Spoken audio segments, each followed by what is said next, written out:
Shero and Villian. As much as I like to help others and be a bright spot in my interactions, I have come to realize that I am a shero to some and villain to others.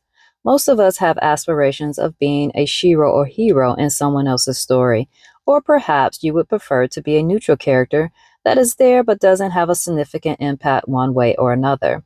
Well, when you really think about it, it really doesn't matter, as your character in someone else's story is determined by them. Did you just gasp? Yeah, I did too when I got the revelation.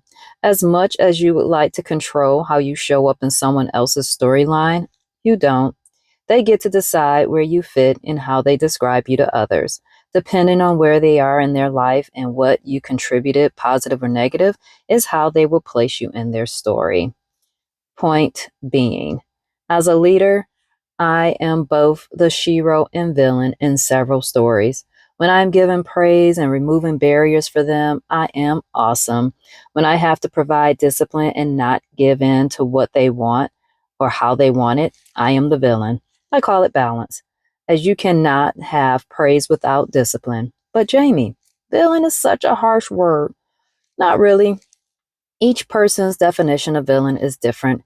Either way, I know I have been both in people's lives and know that I will be both in people's lives in the future. The reality is this: I am going to be the whole, unapologetically me. Wherever I fall on the spectrum in someone else's story is up to them. I don't make myself out to be either. I hung up both of my capes long time ago.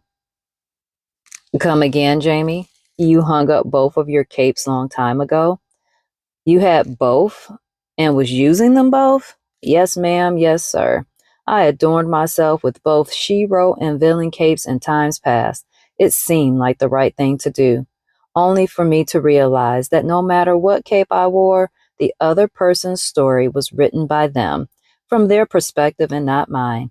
That even if I had the nicest moment with them that I could possibly have, they could say that my niceness was a front, that I was trying to get something from them. It wasn't genuine. See how that just flipped? Because I cannot control anyone else's narrative, I focus on controlling my own, being conscious of who I am each day, how I interact, and my intentions when I am around others. You can determine whatever you want in your stories of me. I used to be bothered by what someone would say about me, but no longer. I know I don't do everything to everyone's standard, and I'm okay with that. As long as I'm doing what I think is right in the moment and not harming people, I will be who I am. I am focused on being balanced, that I have no time to subscribe to foolishness and disrespectful rhetoric. So, whenever the story is written or told, I know I may be the shero or I may be the villain. It's okay. They will be who they are, and I will be who I am. I no longer use my waking moments trying to determine who I am in the lives of those I have encountered.